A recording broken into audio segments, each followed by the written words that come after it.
ტოკიოს წვრილი და დატვირთული ქუჩებიდან საბოლოო ტრასებამდე Honda Civic-მა მოახერხა და დაიმკვიდრა თავი. უფრო მეტიც, მან მოიპოვა პირველობა, რადგან მე-6 თაობის ბოლო Honda Civic Type R არის მსოფლიოში ყველაზე სწრაფი წინა წამყვანი ავტომობილი. მექანიკური გადაცემათა კოლოფი.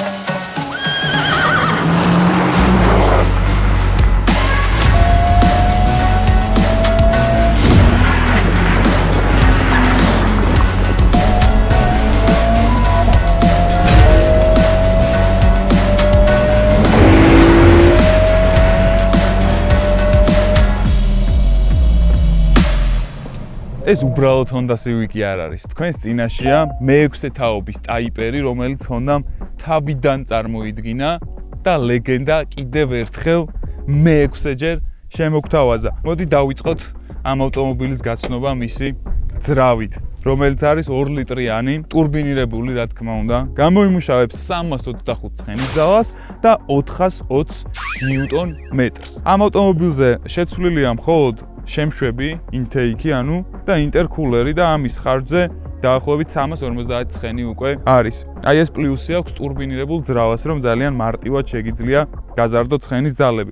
შეამჩნევდით, რომ ძრავსახუფი ხელით მიჭირავს, რადგან არ აქვს დგუშები, ან ეგრეთ წოდებული ამორტიზატორები და აი ესე უნდა ჩავამაგროთ, რაც ჩემი აზრით არც თუ ისე კომფორტულია 2024 წლის ავტომობილში, მაგრამ არაუშავს, რომ დავიძვრებით აქედან და წავალთ. ზუსტად ვიცი, არც მე და არც თქვენ ეს არ გაგვახსენდება. და თუ რატომ, მაგას ცოტა ხანში გაიგებთ.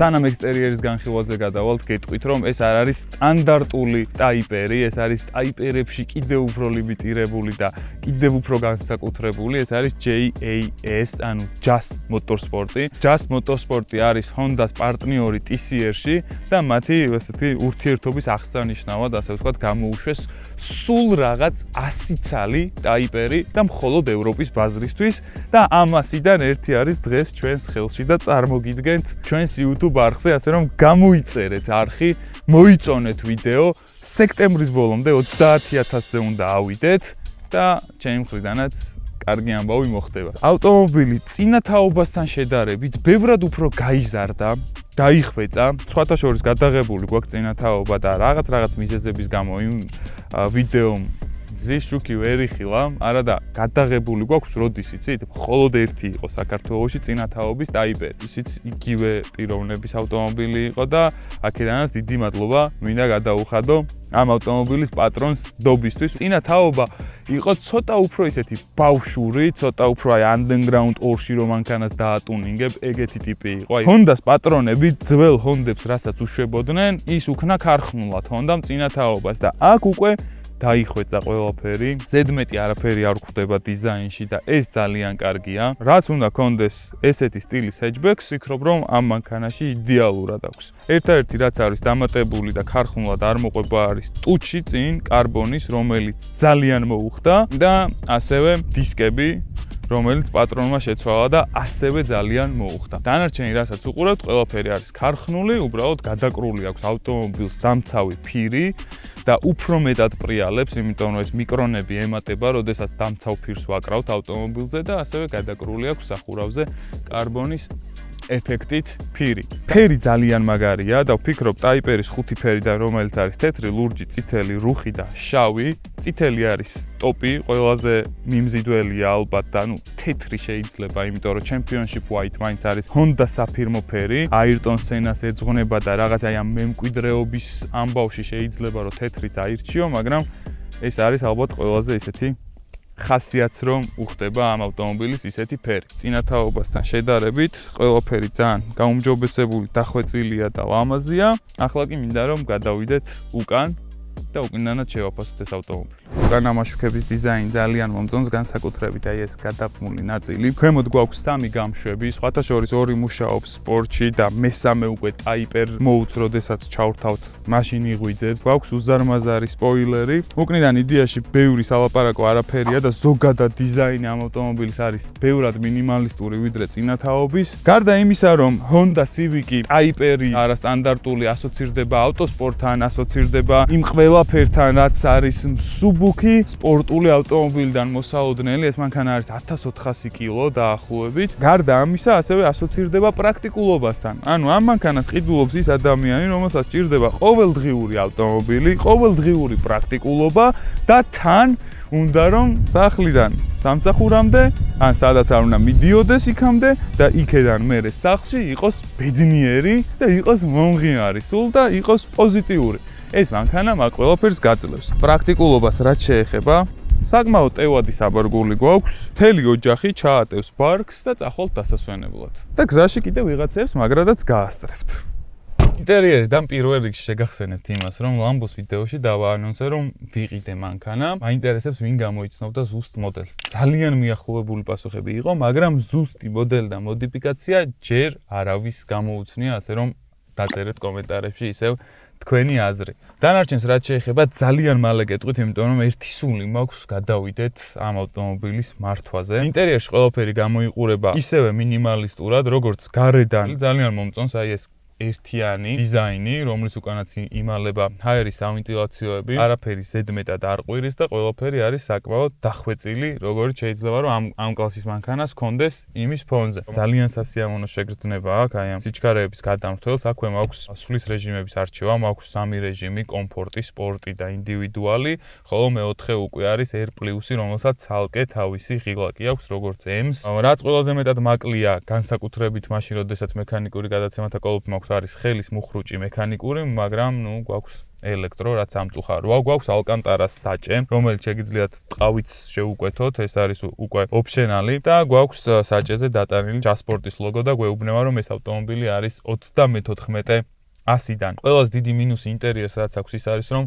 არეონის X-ები, რომელიც თქვენს და მეც ასე ძალიან გვიყვარს, სამწუხაროდ არ მაგრდება, მაგრამ ტორპედოზე არის კიდევ დამატებით ჰაერის სავენტილაციო და იქ უკვე შეგვიძლია დავამაგროთ და შვენივრად მაგრდება და აი აქედან ესე უფრო დაატრიალებს ამ ვანილის სურნელს. სავარძელში ძალიან კარგად ვზივარ და აი სulis დროს მაინტერესებს როგორ დამიჭერს მოსახვეებში და ყველაზე მეტად რაც მომწონს არის ის რომ მაქსიმალურად არის ყველაფერი შენარჩუნებული ტრადიციული Civic-ის სტილში. აი ეს საყრდენები არის მაქსიმალურად ვიწრო, რაც უზრუნველყოფს უკეთეს ხედვის არეალს და მოგეხსენება თანამედროვე მანქანებში იმხელა რომ ძალიან დიდ ბრმა კუთხეებს ქმნის, ამ შემთხვევაში ეგ არ ხდება. რაც არ მომწონს და დავიწუნებდი ამ ინტერიერში არის გამოყენებული მასალები, რადგან ცოტა უხეში პლასმასებია. სავარძლებზე უკნიდან არის ძალიან დიდი დოზით გამოყენებული პლასმასი ვიზუალურად, ეგეც რომ იყოს ან კარბონი, ან ალუმინი, ოღონდ ნამდვილი კარბონი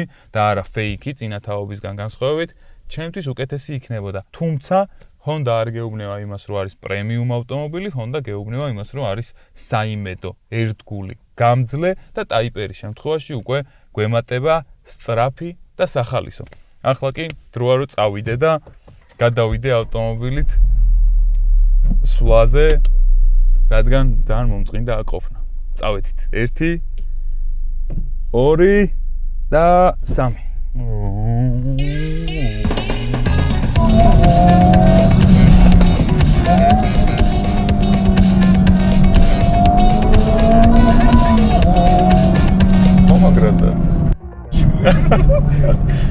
მთელი ვიდეო ვიძახდი, ეს არის მე-6 თაობა, სულ ადარებდი წინა მე-5 თაობას და აი ისიც ჩვენს წინ მე-5 თაობის ტაიპერი.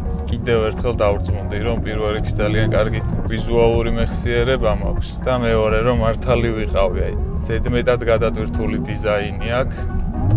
თან განსაკუთრებით ამასთან შედარებით. Intake-ის და blow-off-ის ხმები ძალიან სასიამოვნოდ შემოდის მანქანაში. გადაცემათა კოლოფი არის მექანიკური, ქარხნულად, არ არსებობს არანაირი სხვა ვარიანტი Type-რის შემთხვევაში გამოდის მხოლოდ მექანიკური გადაცემათა კოლოფით. ანუ ეს მანქანა ძალიან ავიწროვებს უკვე მისი მყიდველების სეგმენტს და რაოდენობას.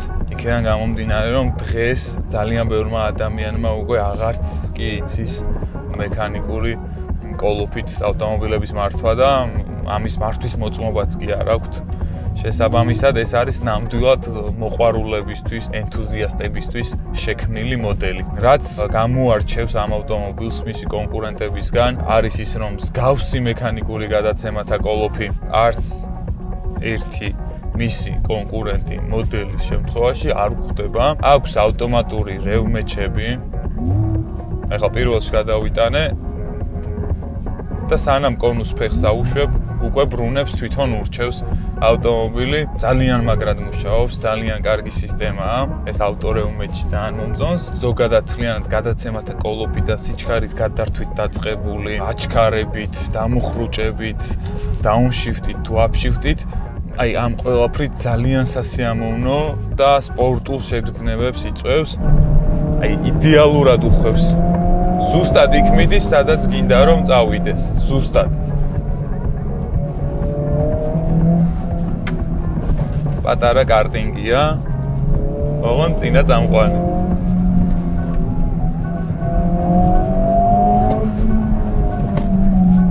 არ გაქვს ის განცდა, რომ წინა წამყვან მანქანაში ზიხარ. უფრო ისეთი შეგრძნება მაქვს, რომ 4-ვე წამყვანია მანქანა. იმდენად დაკრულია გზაზე და იმდენად ზუსტად იქ მიდის, სადაც უშვებ მანქანას, რომ ან წინა წამყვანი ავტომობილისგან ამას არ ველოდებ. არ ვიცი. ანუ Honda როგორ ერთი წამითაც კი არ ვაჭარბებ. გულახდილად მართლა არ ველოდებოდი, რომ ეს მანქანა მოსახვევებს გაივლი და აი ესეთი სიზუსტით. იდეალურად უხვევს.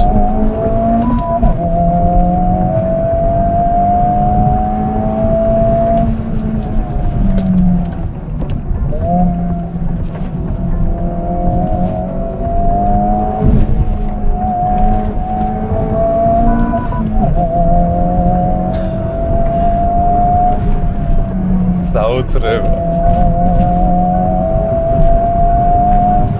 რამდენი სუპერკარი მაქვს გადაღებული და ეხლა ცოტა საკამათო წინადადება უნდა ვთქვა და ვიცი რომ კომენტარებში გარჩევა მოყვება, მაგრამ დარწმუნებული ვარ რომ აი ახლა ბევრად მაგრად ვერთობი, შიომღვიმის გზაზე ვართ.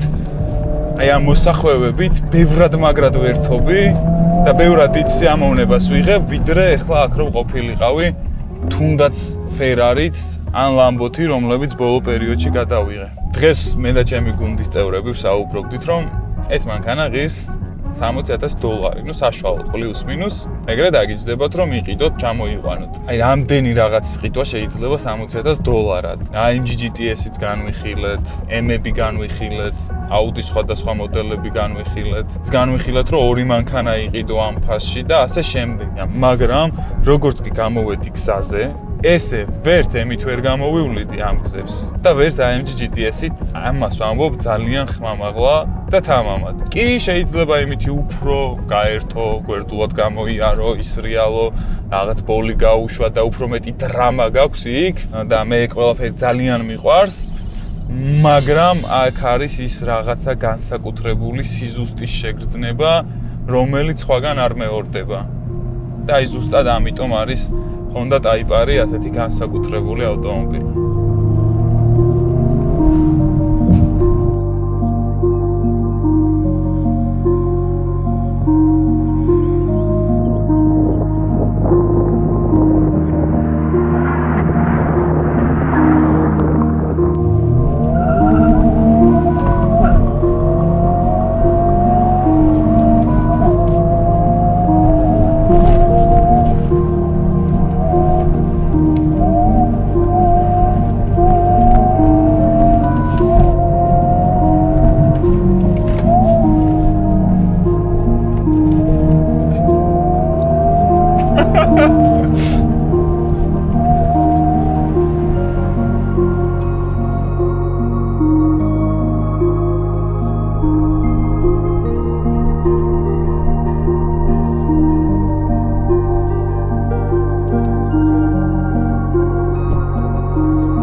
მოსაღამოვდა ჩვენი გადაღებაც დასასრულისკენ წავიდა და ძალიან გასაგებად და მოკლედ რომ ავხსნა Porsche-ს რომ წინაწამყვანი ავტომობილი შეექმნა იქნებოდა ზუსტად ესეთი. კი, შეიძლება შეგნით რაღაც ცოტა მატერიალები უკეთესი გაეკეთებინათ, შეიძლება დიზაინში ცოტა უფრო მეტი სამუშაოები ჩაედოთ, მაგრამ ფასიც მეტი ექნებოდა. მაგიტომ არ არის ეს Porsche, ეს არის Honda. Honda, რომელიც გთავაზობს პირველივე დღიდან, როდესაც შეიქმნა Type R.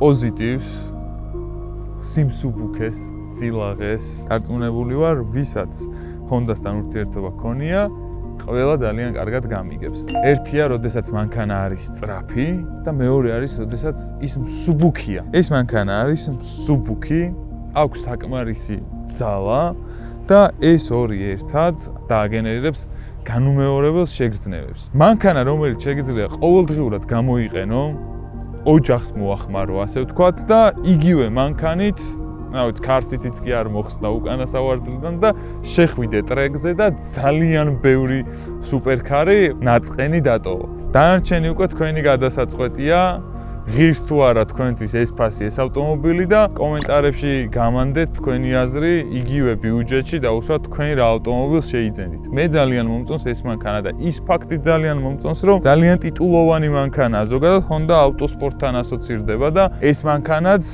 თავის სათქმელს ძალიან ხმამაღლა ამბობს. პირველია წინაწამყვან ავტომობილებში. ვისაც ამერიკიდან გინდათ ავტომობილის ჩამოყვანა, რა თქმა უნდა, Carline ავტოიმპორტი თქვენს გვერდით იგულეთ. ვისაც ჩვენი არხი გამოწერილი გაქვთ $200 ფასდაკლება გეკუთვნით ავტომობილის ტრანსპორტირებაზე Carline-ში, მიმართეთ მათ და ძალიან დიდი მადლობა მინდა გადაუხადო ყველა იმ კომპანიას, რომელიც ხარში უდგავს ამ არხის განვითარებას. მოიწონეთ გამოიწერეთ არხი და შევხვდებით მომავალ ვიდეოში. აუ რა კაი ხმებია.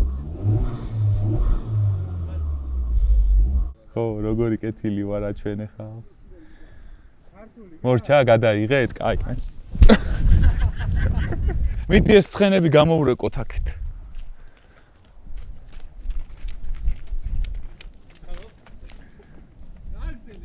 სამი ცხენი რა სიმბოლურია, ამასაც 310 ცხენის ძალა აქვს და 420 ნიუტონ-მეტრი. 2 ლიტრიანი ტურბინირებული ძრავა აქვს და რატო ვლაპარაკობ ამაზე აქ არ ვიცი, იმიტომ რომ სხვაგან უნდა მელაპარაკა და ცხენებს დააჯდა რა.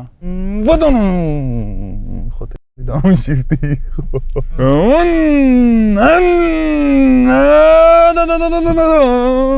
ის რო აღარ ექნება ვიტეკი. აი ვიტეკი სადა? ვიტეკი მინდა, ვიტეკი. ვიტეკი დამაკლდა. წავედი, ჩემა, წავედი. არ გინდა, ნავის, ხო, ახლა ვიტეკი რო აღარ არის. ტურბო ვიტეკი არსებობს.